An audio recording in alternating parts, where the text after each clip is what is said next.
I'm a full-time mom and president of the school's PTO. We look forward to adding to our family. I started sewing for our new baby and thinking of the fun ways to tell our kids.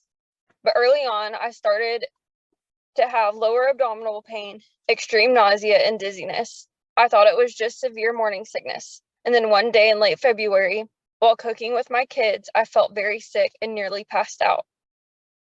I looked down and seen blood soaking through my jeans. We went right to the hospital emergency room and they thought I was experiencing a miscarriage and sent me home to my OB to see her as soon as possible. The next day, we were devastated when my doctor diagnosed me with a partial molar pregnancy, something that I've never heard of before. She told me that it was a dangerous condition where the pregnancy develops intertwined with the tumor due to the extra genetic material, and it can become cancerous.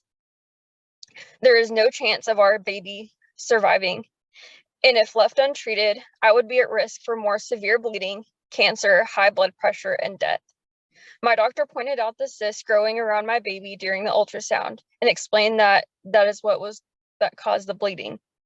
As cyst rupture, she said I would continue to bleed, and if more rupture, I could even bleed out.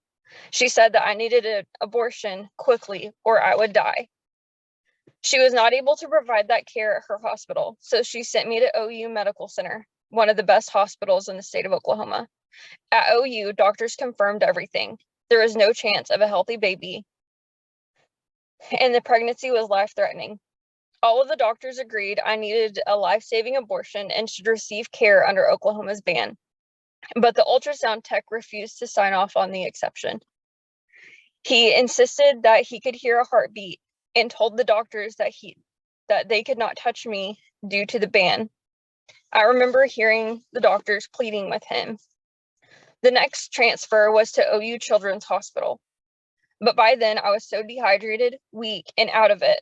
My husband, Dustin, was my voice and a fierce advocate for me.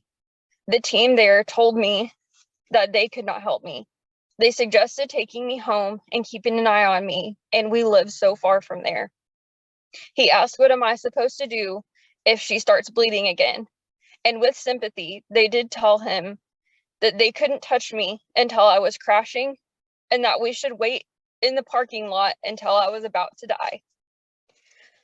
This is what the maternal care during an emergency, an OB emergency, looks like under these abortion bans. We will never get over what happened to us, turned away from so many hospitals, where skilled and caring doctors could not act to save my life.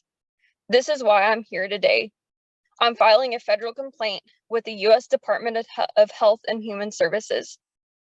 2 days after receiving the parking lot advice from Children's, we traveled to Kansas for my abortion. The entire 3 hours up there, we worried, would I even make the drive? I'm very grateful to the clinic in Wichita, the compassionate and brave staff, and the state of Kansas for keeping the abortion care accessible. And that is where I got the standard care to save my life.